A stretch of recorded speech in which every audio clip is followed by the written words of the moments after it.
কবরের পাশে দাঁড়ানো ছেলেটি। কিছু গল্প থাকে যা সময়ের পরিক্রমায় আরও উজ্জ্বল হয়ে ওঠে।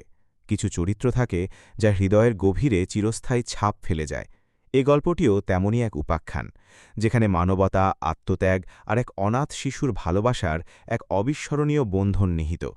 প্রতিটি শব্দ যেন এক একটি অনুভূতি, প্রতিটি বাক্য যেন এক একটি দীর্ঘশ্বাস, যা পাঠককে নিয়ে যাবে এক অন্য জগতে, যেখানে চোখের জল আর স্মৃতির মায়াজাল একাকার হয়ে যায়। এ গল্প শুধু একটি কবরের পাশে দাঁড়িয়ে থাকা এক ছেলের নয়, এ গল্প এক অদৃশ্য সুতার, যা দুটি ভিন্ন জীবনকে এক করে দিয়েছিল এক নিদারুণ ভাগ্যের খেলায়। শীতের সকাল, কুয়াশার চাদরে মোড়া চারপাশ, ভোরের আবছা আলোয় ঢাকা পড়ে আছে গ্রামের মেঠো পথ, পুকুরপাড়ের গাছপালা আর দূর দিগন্তের অস্পষ্ট রেখা। এই নিস্তব্ধতার মাঝে গ্রামের শেষ প্রান্তে অবস্থিত ছোট কবরস্থানটি যেন আরও বেশি রহস্যময় আর বিষণ্ণ দেখাচ্ছিল। ভেতরের দিকে সারি সারি কবর, কোনোটা নতুন, কোনোটা পুরনো, কোনোটা আগাছায় ঢাকা, কোনোটা যত্নে পরিষ্কার করা। কিন্তু এই কবরস্থানের এক কোণে একটি অচেনা কবরের পাশে প্রতিদিন সকালে এসে দাঁড়ায় একটি ছোট ছেলে। তার নাম রবিন। বয়স মেরে কেটে 10 কি 11। পরনে পুরনো ছেঁড়া সোয়েটার, যা শীতের তীব্রতা থেকে তাকে পুরোপুরি রক্ষা করতে পারছিল না। তার চোখ দুটি ছিল গভীর বিষণ্ণ, যেন পৃথিবীর সমস্ত দুঃখ তার ছোট্ট কাঁধে ভর করেছে। রবিন প্রতিদিন আসে, শীত, গ্রীষ্ম, বর্ষা, কোনো ঋতুই তাকে আটকাতে পারে না। সে আসে, কবরের পাশে হাঁটু গেড়ে বসে, দুহাত তুলে দোয়া করে। তার দোয়া করার ভঙ্গিটা ছিল অদ্ভুত। সে যেন শুধু আল্লাহর কাছে প্রার্থনা করত না, কবরের নিচে শুয়ে থাকা মানুষটির সাথেও যেন কথা বলত। তার ফিসফিস করে বলা কথাগুলো বাতাসে মিলিয়ে যেত, কিন্তু তার চোখের ভাষা, তার মুখমণ্ডলের অভিব্যক্তি বলে দিত এক গভীর অনুভূতির কথা। গ্রামের মানুষ তাকে দেখে অবাক হতো। কে এই ছেলে? কেন সে প্রতিদিন এই অচেনা কবরের পাশে আসে? এই প্রশ্নগুলো তাদের মনে ঘুরপাক খেত, কিন্তু কেউ সাহস করে তাকে কিছু জিজ্ঞেস করত না। রবিনের নীরবতা আর তার বিষণ্ণতা তাদের মনে এক অজানা শ্রদ্ধার জন্ম দিয়েছিল। রবিন জানত না এই কবরে কে শুয়ে আছে। সে শুধু জানত এই কবরটি তার জন্য এক আশ্রয়, এক সান্ত্বনার জায়গা। তার মা বাবা নেই, ছোটবেলায় এক সড়ক দুর্ঘটনায় তাদের হারিয়েছে। তারপর থেকে সে তার দাদির কাছে থাকত। দাদিও ছিলেন খুব অসুস্থ, কিছুদিন আগে তিনিও মারা গেছেন। এখন রবিন একা, তার কোনো আপনজন নেই। গ্রামের মানুষ তাকে সাহায্য করত, খাবার দিত, কিন্তু সে যেন সবার মাঝে থেকেও একা ছিল। তার এই একাকিত্বের সঙ্গী ছিল এই কবরস্থান আর এই অচেনা কবরটি। একদিন গ্রামের প্রবীণ ব্যক্তি মজিদ চাচা রবিনকে কবরস্থানের পাশে দাঁড়িয়ে থাকতে দেখলেন। মজিদ চাচা ছিলেন গ্রামের একজন জ্ঞানী মানুষ, তিনি অনেক কিছু জানতেন। তিনি রবিনকে ডাকলেন, রবিন বাবা, এদিকে আয়। রবিন প্রথমে ইতস্তত করল, তারপর ধীরে ধীরে মজিদ চাচার কাছে গেল। তুই প্রতিদিন এই কবরের পাশে আসিস কেন বাবা? মজিদ চাচা নরম সুরে জিজ্ঞেস করলেন। রবিন মাথা নিচু করে বলল, জানি না চাচা, আমার মন চায় তাই আসি। তুই কি জানিস এই কবরে কে শুয়ে আছে? রবিন মাথা নাড়ল। না চাচা। মজিদ চাচা কিছুক্ষণ চুপ করে রইলেন, তারপর এক দীর্ঘশ্বাস ফেলে বললেন, এই কবরে শুয়ে আছে একজন মহৎ মানুষ। তার নাম ছিল আব্দুল্লাহ। সে ছিল একজন ফেরিওয়ালা। গ্রামের পর গ্রাম ঘুরে সে জিনিসপত্র বিক্রি করত, কিন্তু তার মন ছিল আকাশের মতো উদার। সে গরিব দুঃখী মানুষকে সাহায্য করত। তার নিজের বলতে কেউ ছিল না। সে ছিল নিঃস্ব, কিন্তু তার হৃদয় ছিল সম্পদে পূর্ণ। রবিন অবাক হয়ে মজিদ চাচার কথা শুনছিল। তার মনে এক নতুন কৌতূহল জন্ম নিল। কে এই আব্দুল্লাহ? কেন মজিদ চাচা তার সম্পর্কে এত কথা বলছেন? রবিন অনুভব করল এই আব্দুল্লার সাথে তার এক অদৃশ্য সম্পর্ক আছে, যা সে এখনও বুঝতে পারছে না। মজিদ চাচা আবার বলতে শুরু করলেন, আব্দুল্লার মৃত্যুর পর গ্রামের মানুষ তাকে এইখানে দাফন করেছে। তার কোনো পরিবার ছিল না, তাই গ্রামের মানুষই তার শেষকৃত্য সম্পন্ন করেছে। সে ছিল সবার প্রিয়। তার মতো ভালো মানুষ এই গ্রামে আর আসেনি। রবিনের চোখে জল এসে গেল। সে অনুভব করল এই আব্দুল্লার জন্য তার মন কাঁদছে। সে যেন তার নিজের এক হারানো আপনজনকে খুঁজে পেয়েছে। সে মনে মনে প্রতিজ্ঞা করল সে প্রতিদিন এই কবরের পাশে আসবে, আব্দুল্লার জন্য দোয়া করবে। সে আব্দুল্লাহকে তার নিজের বাবা মনে করতে শুরু করল। দিন কাটতে লাগল। রবিন প্রতিদিন নিয়ম করে আব্দুল্লার কবরের পাশে আসত। সে কবরের আগাছা পরিষ্কার করত, ফুল দিত আর নীরবে দোয়া করত। তার এই নীরব সেবা গ্রামের মানুষের নজর এড়াত না। তারা রবিনের প্রতি আরও বেশি সহানুভূতিশীল হয়ে উঠল। তারা বুঝতে পারল রবিনের এই নীরব ভক্তি শুধু এক অচেনা মানুষের প্রতি নয়, এ যেন এক গভীর ভালোবাসার বহিঃপ্রকাশ। একদিন রবিন যখন কবরের পাশে বসেছিল, তখন তার মনে এক অদ্ভুত প্রশ্ন জাগল। আব্দুল্লার সাথে তার কি কোনো সম্পর্ক ছিল? কেন তার মন আব্দুল্লার জন্য এত কাঁদে? এই প্রশ্ন তাকে অস্থির করে তুলল। সে ঠিক করল সে মজিদ চাচার কাছে যাবে এবং আব্দুল্লাহ সম্পর্কে আরও বিস্তারিত জানবে। সন্ধ্যা নেমে এসেছে। রবিন মজিদ চাচার বাড়ির দিকে রওনা দিল। মজিদ চাচা তখন তার বারান্দায় বসে বই পড়ছিলেন। রবিনকে দেখে তিনি মুচকি হাসলেন। কিরে রবিন, কিছু বলবি? মজিদ চাচা জিজ্ঞেস করলেন। রবিন দ্বিধাগ্রস্তভাবে বলল, চাচা, আমি আব্দুল্লাহ চাচা সম্পর্কে আরও জানতে চাই। মজিদ চাচা বই বন্ধ করে রাখলেন। তার চোখে এক গভীর ভাব ফুটে উঠল। তিনি রবিনকে তার পাশে বসতে বললেন, আব্দুল্লার গল্পটা অনেক পুরনো বাবা, কিন্তু সে গল্পটা তোর জীবনের সাথেও জড়িত। মজিদ চাচার কথা শুনে রবিন চমকে উঠল। তার জীবনের সাথে আব্দুল্লার গল্প জড়িত? কিভাবে? রবিন অধীর আগ্রহে মজিদ চাচার দিকে তাকিয়ে রইল। মজিদ চাচা বলতে শুরু করলেন, অনেক বছর আগের কথা। তখন তুই খুব ছোট। তোর মা বাবা যখন সড়ক দুর্ঘটনায় মারা যান, তখন তুইও তাদের সাথে ছিলি। তুই তখন একবারে ছোট্ট শিশু। তোর মা তোকে বুকে আগলে রেখেছিলেন, তাই তোর কোনো ক্ষতি হয়নি। কিন্তু তোর মা বাবা মারা যান। গ্রামের মানুষ তোকে হাসপাতালে নিয়ে যায়, কিন্তু তোর কোনো আত্মীয় স্বজন ছিল না। সবাই যখন তোর দায়িত্ব নিতে ইতস্তত করছিল, তখন আব্দুল্লাহ এগিয়ে আসে। রবিনের চোখ বড় বড় হয়ে গেল। আব্দুল্লাহ, তার রক্ষাকারী? সে বিশ্বাস করতে পারছিল না। মজিদ চাচা বলতে লাগলেন, আব্দুল্লাহ তোকে নিজের সন্তানের মতো ভালোবাসত। সে তোকে নিজের কাছে নিয়ে আসে। সে তোকে লালন পালন করে। তোর দাদি তখনও বেঁচে ছিলেন। আব্দুল্লাহ তোর দাদির কাছে তোকে রেখে যেত যখন সে ফেরি করতে যেত। সে তোর সব খরচ দিত। সে তোকে পড়াশুনো করাত। সে তোর জন্য সব করত। কিন্তু সে চাইত না তুই জানিস যে সে তোর জন্য এত কিছু করছে। সে ছিল এক নীরব রক্ষাকারী। রবিনের চোখে জল গড়িয়ে পড়ল। তার গলা শুকিয়ে কাঠ হয়ে গেল। সে এতদিন যাকে অচেনা ভেবেছিল, সেই ছিল তার আসল রক্ষাকারী। যে কবরের পাশে সে প্রতিদিন দোয়া করত, সেই কবরে শুয়ে আছে তার জীবনের সবচেয়ে গুরুত্বপূর্ণ মানুষটি। তার হৃদয় এক মিশ্র অনুভূতি খেলা করছিল, আনন্দ, দুঃখ, কৃতজ্ঞতা আর এক গভীর ভালোবাসা। মজিদ চাচা থামলেন। রবিন কোনো কথা বলতে পারছিল না। তার মনে হচ্ছিল তার পৃথিবীটা যেন উল্টে গেছে। সে এতদিন অন্ধকারে ছিল, আর আজ সে আলো দেখতে পাচ্ছে। সে বুঝতে পারল আব্দুল্লাহ শুধু একজন ফেরিওয়ালা ছিল না, সে ছিল একজন দেবদূত, যে তার জীবনে এসেছিল এক কঠিন সময়। রবিন দ্রুত কবরস্থানের দিকে ছুটে গেল। সন্ধ্যা তখন গভীর। চাঁদ উঠেছে আকাশে। তার আলোয় কবরস্থানটি এক অন্যরকম রূপ ধারণ করেছে। রবিন কবরের পাশে গিয়ে বসল। সে কবরের মাটি স্পর্শ করল। তার মনে হল আব্দুল্লাহ যেন তার পাশে শুয়ে আছে, তাকে সান্ত্বনা দিচ্ছে। সে ফিসফিস করে বলল, আব্দুল্লাহ চাচা, তুমি আমার আসল বাবা। তুমি আমার রক্ষাকারী। আমি তোমাকে কোনো দিন ভুলব না। তার চোখে জল আর থামছিল না। সে কাঁদতে লাগল, কিন্তু তার কান্না ছিল আনন্দের, কৃতজ্ঞতার। সে অনুভব করল সে আর একা নয়, আব্দুল্লাহ তার সাথে আছে। তার হৃদয়ে আছে। সেই রাত ছিল রবিনের জীবনের এক নতুন শুরু। সে আব্দুল্লার স্মৃতিকে বুকে ধারণ করে বাঁচতে শুরু করল। সে পড়াশোনা করত, গ্রামের মানুষকে সাহায্য করত, আর আব্দুল্লার মতো একজন ভালো মানুষ হওয়ার স্বপ্ন দেখত। সে জানত আব্দুল্লাহ তাকে দেখছে, তাকে আশীর্বাদ করছে। গ্রামের মানুষ রবিনের এই পরিবর্তন দেখে অবাক হল। তারা বুঝতে পারল আব্দুল্লার গল্পটা শুধু আব্দুল্লার গল্প নয়, এটা রবিনেরও গল্প। এটা ভালোবাসার গল্প, আত্মত্যাগের গল্প আর এক অদৃশ্য বন্ধনের গল্প। রবিন এখন আর একা নয়। তার পাশে আছে আব্দুল্লার স্মৃতি, আর তার হৃদয়ে আছে এক গভীর ভালোবাসা। সে জানে জীবন কঠিন, কিন্তু ভালোবাসার শক্তি তাকে সব বাধা অতিক্রম করতে সাহায্য করবে। সে আব্দুল্লার কবরের পাশে দাঁড়িয়ে প্রতিজ্ঞা করল সে আব্দুল্লার স্বপ্ন পূরণ করবে। সে একজন ভালো মানুষ হবে, আর সে তার জীবন দিয়ে আব্দুল্লার আত্মত্যাগের সম্মান রক্ষা করবে। এই গল্পটি শুধু একটি কবরের পাশে দাঁড়িয়ে থাকা এক ছেলের গল্প নয়।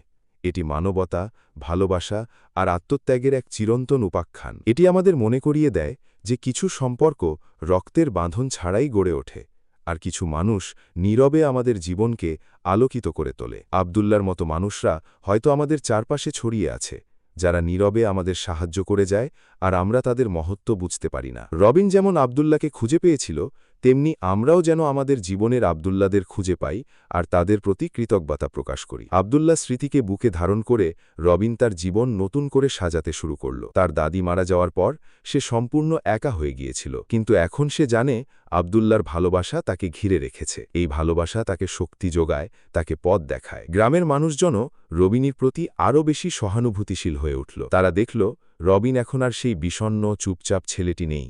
তার চোখে এখন এক নতুন স্বপ্ন, এক নতুন আশা। সে পড়াশোনায় মন দিল। আব্দুল্লাহর স্বপ্ন ছিল রবিন যেন একজন শিক্ষিত মানুষ হয়, সমাজের জন্য কিছু করে। রবিন সেই স্বপ্ন পূরণের জন্য দিনরাত পরিশ্রম করতে লাগল। স্কুলে রবিন ছিল একজন মেধাবী ছাত্র। তার শিক্ষকেরাও তার প্রতি বিশেষ নজর রাখতেন। তারা জানতেন রবিনের জীবনের গল্প। তারা তাকে সব রকম সাহায্য করতেন। রবিন শুধু পড়াশোনাতেই ভালো ছিল না, সে খেলাধুলাতেও বেশ পারদর্শী ছিল। গ্রামের ছোট ছোট ছেলেমেয়েরা তাকে খুব ভালোবাসত। রবিন তাদের সাথে খেলত, তাদের গল্প শোনাত আর তাদের পড়াশোনায় সাহায্য করত। সে যেন আব্দুল্লাহর মতো এই সবার প্রিয় হয়ে উঠছিল। প্রতিদিন স্কুল থেকে ফিরে রবিন একবার আব্দুল্লাহর কবরের পাশে যেত। সে কবরের মাটি পরিষ্কার করত, নতুন ফুল দিত আর নীরবে কিছুক্ষণ বসে থাকত। এই নীরবতা তাকে শান্তি দিত, তাকে আব্দুল্লাহর আরও কাছে নিয়ে যেত। সে মনে মনে আব্দুল্লাহর সাথে কথা বলত, তার দিনের সব ঘটনা বলত, তার স্বপ্ন আর আশার কথা শোনাত। সে অনুভব করত আব্দুল্লাহ যেন তার সব কথা শুনছে, তাকে আশীর্বাদ করছে। একদিন যখন রবিন আব্দুল্লাহর কবরের পাশে বসেছিল, তখন তার মনে এক নতুন চিন্তা এলো। আব্দুল্লাহ তার জন্য এত কিছু করেছে, কিন্তু সে আব্দুল্লাহর জন্য কি করতে পারে? সে ভাবল আব্দুল্লাহর স্মৃতিকে বাঁচিয়ে রাখতে হবে। গ্রামের মানুষ যেন আব্দুল্লাহকে ভুলে না যায়। সে ঠিক করল সে আব্দুল্লাহর নামে একটি পাঠাগার তৈরি করবে। আব্দুল্লাহ বই পড়তে খুব ভালোবাসত আর সে চাইত গ্রামের সব ছেলেমেয়ে যেন পড়াশোনা করে। রবিন তার এই ইচ্ছার কথা মজিদ চাচাকে জানালো। মজিদ চাচা রবিনের কথা শুনে খুব খুশি হলেন। তিনি বললেন, খুব ভালো কথা রবিন, আব্দুল্লাহর আত্মা শান্তি পাবে। আমি তোর সাথে আছি, আমরা সবাই মিলে এই কাজটা করব। মজিদ চাচার সাহায্যে রবিন গ্রামের অন্যান্য গণ্যমান্য ব্যক্তিদের সাথে কথা বলল। সবাই রবিনের এই মহৎ উদ্যোগে সাড়া দিল। গ্রামের মানুষজন যে যার মতো করে সাহায্য করতে এগিয়ে এলো। কেউ টাকা দিল, কেউ শ্রম দিল, কেউ বই দিল। অল্প কিছুদিনের মধ্যেই গ্রামের এক পরিত্যক্ত ঘরে আব্দুল্লাহর নামে একটি ছোট পাঠাগার তৈরি হয়ে গেল। পাঠাগারের নাম দেওয়া হলো আব্দুল্লাহ স্মৃতি পাঠাগার। পাঠাগারটি গ্রামের ছেলেমেয়েদের জন্য এক নতুন দিগন্ত খুলে দিল। তারা এখন বই পড়তে পারে, জ্ঞান অর্জন করতে পারে। রবিন প্রতিদিন পাঠাগারে যেত, ছেলেমেয়েদের বই পড়তে সাহায্য করত আর তাদের বিভিন্ন গল্প শোনাত। সে দেখল আব্দুল্লাহর স্বপ্ন পূরণ হচ্ছে। আব্দুল্লাহ স্মৃতি এখন শুধু একটি কবরের মধ্যে সীমাবদ্ধ নেই, তা এখন গ্রামের প্রতিটি শিশুর মনে বেঁচে আছে। রবিন বড় হতে লাগল। সে গ্রামের স্কুল শেষ করে শহরে কলেজে ভর্তি হল। শহরের জীবন ছিল সম্পূর্ণ ভিন্ন, নতুন পরিবেশ, নতুন মানুষ। কিন্তু রবিন তার শিকড়কে ভুলে যায়নি। সে ছুটির দিনে গ্রামে আসত, আব্দুল্লাহর কবরের পাশে যেত, পাঠাগারে সময় দিত। সে তার গ্রামের মানুষকে ভুলে যায়নি। কলেজে রবিন খুব ভালো ফল করল। সে একজন মেধাবী ছাত্র হিসাবে পরিচিতি লাভ করল। তার স্বপ্ন ছিল ডাক্তার হওয়ার। সে মানুষের সেবা করতে চাইত। আব্দুল্লাহর মতোই সে কঠোর পরিশ্রম করতে লাগল ডাক্তার হওয়ার জন্য। একদিন কলেজে এক অনুষ্ঠানে রবিন তার জীবনের কথা বলল। সে আব্দুল্লাহর কথা বলল, তার আত্মত্যাগের কথা বলল আর কিভাবে আব্দুল্লাহ তাকে নতুন জীবন দিয়েছে সেই কথা বলল। তার গল্প শুনে সবাই মুগ্ধ হল, তার চোখে জল এসে গেল। সবাই রবিনের প্রতি সহানুভূতিশীল হয়ে উঠল। তার গল্প শুনে কলেজের অধ্যক্ষ তাকে বিশেষ বৃত্তি দেওয়ার ঘোষণা দিলেন। রবিনের ডাক্তার হওয়ার স্বপ্ন পূরণ হল। সে একজন সফল ডাক্তার হল। সে গ্রামের মানুষের সেবা করার জন্য গ্রামে ফিরে এলো। সে গ্রামের মানুষের জন্য একটি ছোট ক্লিনিক খুলল। সে গরিব দুঃখী মানুষের বিনামূল্যে চিকিৎসা করত। সে আব্দুল্লাহর মতোই সবার প্রিয় হয়ে উঠল। রবিন এখন গ্রামের একজন সম্মানিত ব্যক্তি। তার ক্লিনিকটি গ্রামের মানুষের জন্য এক আশীর্বাদ। সে শুধু একজন ডাক্তার নয়, সে একজন পথপ্রদর্শক, একজন অনুপ্রেরণা। গ্রামের ছেলেমেয়েরা তাকে দেখে স্বপ্ন দেখে, তার মতো হওয়ার চেষ্টা করে। প্রতিদিন সকালে রবিন তার ক্লিনিকের কাজ শুরু করার আগে একবার আব্দুল্লাহর কবরের পাশে যায়। সে কবরের মাটি পরিষ্কার করে, নতুন ফুল দেয় আর নীরবে কিছুক্ষণ বসে থাকে। সে আব্দুল্লাহকে ধন্যবাদ জানায় তাকে এই জীবন দেওয়ার জন্য। সে জানে আব্দুল্লাহ তাকে দেখছে, তাকে আশীর্বাদ করছে। রবিন এখন এক সুখী মানুষ। তার জীবনে কোনো অভাব নেই। সে মানুষের সেবা করে শান্তি পায়। সে জানে আব্দুল্লাহর ভালোবাসা তাকে ঘিরে রেখেছে। এই ভালোবাসা তাকে সব দুঃখ কষ্ট ভুলিয়ে দেয়। সে আব্দুল্লাহর স্মৃতিকে বুকে ধারণ করে বাঁচতে চায় আর আব্দুল্লাহর স্বপ্ন পূরণ করতে চায়। এই গল্পটি শুধু একটি কবরের পাশে দাঁড়িয়ে থাকা এক ছেলের গল্প নয়, এটি মানবতা, ভালোবাসা আর আত্মত্যাগের এক চিরন্তন উপাখ্যান। এটি আমাদের মনে করিয়ে দেয় যে কিছু সম্পর্ক রক্তের বাঁধন ছাড়াই গড়ে ওঠে, আর কিছু মানুষ নীরবে আমাদের জীবনকে আলোকিত করে তোলে। আব্দুল্লার মতো মানুষরা হয়তো আমাদের চারপাশে ছড়িয়ে আছে, যারা নীরবে আমাদের সাহায্য করে যায়, আর আমরা তাদের মহত্ব বুঝতে পারি না। রবিন যেমন আব্দুল্লাকে খুঁজে পেয়েছিল, তেমনি আমরাও যেন আমাদের জীবনের আব্দুল্লাদের খুঁজে পাই আর তাদের প্রতি কৃতজ্ঞতা প্রকাশ করি। রবিন তার জীবনের প্রতিটি পদক্ষেপে আব্দুল্লার আদর্শকে অনুসরণ করতে চলত। সে জানত আব্দুল্লার শিক্ষা ছিল মানব সেবা এবং নিঃস্বার্থ ভালোবাসা। তার ক্লিনিকটি শুধু চিকিৎসার কেন্দ্র ছিল না, এটি ছিল গ্রামের মানুষের জন্য এক ভরসার জায়গা। রবিন শুধু রোগীদের শারীরিক অসুস্থতার চিকিৎসা করত না, তাদের মানসিক কষ্টও লাঘব করার চেষ্টা করত। সে তাদের সাথে বন্ধুর মতো মিশত, তাদের সমস্যার কথা শুনত এবং সাধ্যমতো সমাধান করার চেষ্টা করত। গ্রামের বৃদ্ধ বৃদ্ধারা তাকে নিজেদের সন্তানের মতো দেখত, আর ছোটরা তাকে বড় ভাইয়ের মতো ভালোবাসত। আব্দুল্লাহ স্মৃতি পাঠাগারটিও রবিনের তত্ত্বাবধানে আরও সমৃদ্ধ হয়ে উঠেছিল। সে শহরের লাইব্রেরি থেকে নতুন নতুন বই সংগ্রহ করত, যাতে গ্রামের ছেলেমেয়েরা আধুনিক জ্ঞান অর্জন করতে পারে। পাঠাগারে নিয়মিত পাঠচক্রের আয়োজন করা হতো, যেখানে রবিন নিজে উপস্থিত থাকত এবং ছেলেমেয়েদের বিভিন্ন বিষয়ে আলোচনা করত। তার অনুপ্রেরণায় গ্রামের অনেক ছেলেমেয়ে পড়াশোনায় আগ্রহী হয়ে উঠেছিল এবং তাদের মধ্যে অনেকেই উচ্চশিক্ষার জন্য শহরে গিয়েছিল। রবিন তাদের সব রকম সাহায্য করত, যেমন আব্দুল্লাহ তাকে সাহায্য করেছিল। রবিনের জীবন ছিল আব্দুল্লাহর আত্মত্যাগের এক জীবন্ত উদাহরণ। সে কখনো নিজের সুখের কথা ভাবত না, সবসময় গ্রামের মানুষের কল্যাণের কথা ভাবত। তার এই নিঃস্বার্থ সেবা দেখে গ্রামের মানুষ তাকে গ্রামের আব্দুল্লাহ বলে ডাকতে শুরু করল। এই উপাধি রবিনের জন্য ছিল সবচেয়ে বড় সম্মান। সে জানত আব্দুল্লাহর নাম তার মাধ্যমে বেঁচে আছে এবং এই নাম আরও অনেক মানুষের জীবনে অনুপ্রেরণা যোগাবে। একদিন এক বৃদ্ধা রবিনকে দেখতে এলেন তার ক্লিনিকে। তিনি ছিলেন গ্রামের সবচেয়ে বয়স্ক মানুষ, তার নাম ফাতেমা বিবি। তিনি রবিনকে দেখে বললেন, বাবা রবিন, তুই আব্দুল্লাহর মতোই হয়েছিস। আব্দুল্লাহও এমন নিঃস্বার্থ ছিল, সে একবার আমার ছেলেকেও মৃত্যুর মুখ থেকে ফিরিয়ে এনেছিল। ফাতেমা বিবির কথা শুনে রবিন অবাক হল। সে আব্দুল্লাহ সম্পর্কে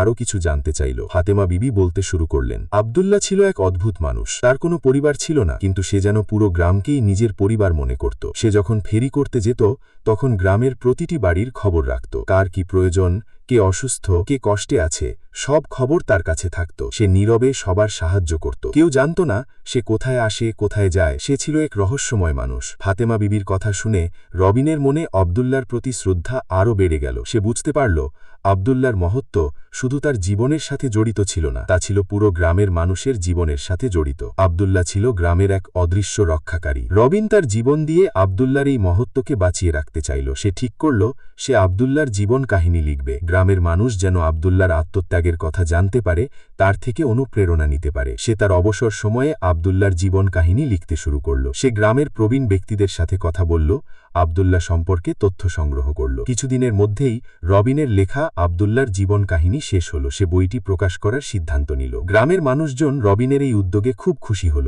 সবাই মিলে বই প্রকাশের জন্য সাহায্য করল। বইটি প্রকাশিত হওয়ার পর তা গ্রামের প্রতিটি ঘরে ঘরে পৌঁছে গেল। গ্রামের ছেলেমেয়েরা আব্দুল্লাহর জীবন কাহিনী পড়ে অনুপ্রাণিত হল। তারা বুঝতে পারল একজন মানুষ কতটা মহৎ হতে পারে। বইটি শুধু গ্রামের মধ্যেই সীমাবদ্ধ রইল না, তা শহরের মানুষের কাছেও পৌঁছে গেল। শহরের মানুষও আব্দুল্লাহর জীবন কাহিনী পড়ে মুগ্ধ হল। তারা বুঝতে পারল মানবতা এখনও বেঁচে আছে আর নিঃস্বার্থ ভালোবাসা এখনও বিদ্যমান। বইটি রবিনের জন্য অনেক সম্মান বয়ে আনল। সে এখন শুধু গ্রামের ডাক্তার নয়, সে একজন লেখক হিসাবেও পরিচিতি লাভ করল। কিন্তু রবিন কখনো তার অহংকার করত না। সে সবসময় নিজেকে আব্দুল্লাহর একজন ছাত্র মনে করত। সে আব্দুল্লাহর কবরের পাশে গিয়ে বইটির একটি কপি রাখল। সে মনে মনে বলল, আব্দুল্লাহ চাচা, তোমার স্বপ্ন পূরণ হয়েছে। তোমার নাম এখন সবার মুখে মুখে। তুমি অমর হয়ে থাকবে। রবিনের জীবন ছিল এক অসাধারণ যাত্রা। এক অনাথ শিশু থেকে একজন সফল ডাক্তার, একজন লেখক এবং একজন মানবসেবী। তার এই যাত্রার প্রতিটি ধাপে ছিল আব্দুল্লাহর অদৃশ্য হাত, আব্দুল্লাহর ভালোবাসা। সে জানত আব্দুল্লাহর আত্মা সব সময় তার সাথে আছে, তাকে পথ দেখাচ্ছে। একদিন যখন রবিন আব্দুল্লাহর কবরের পাশে বসেছিল, তখন তার মনে হল আব্দুল্লাহ যেন তাকে ডাকছে। সে চোখ বন্ধ করল। তার মনে হল আব্দুল্লাহ যেন তার সামনে দাঁড়িয়ে আছে, হাসছে। আব্দুল্লাহ তাকে বলল, রবিন, তুই আমার স্বপ্ন পূরণ করেছিস। আমি তোর জন্য গর্বিত। রবিনের চোখে জল এসে গেল। সে অনুভব করল আব্দুল্লাহর ভালোবাসা তাকে ঘিরে রেখেছে। সে আর একা নয়, আব্দুল্লাহ তার সাথে আছে, তার হৃদয়ে আছে।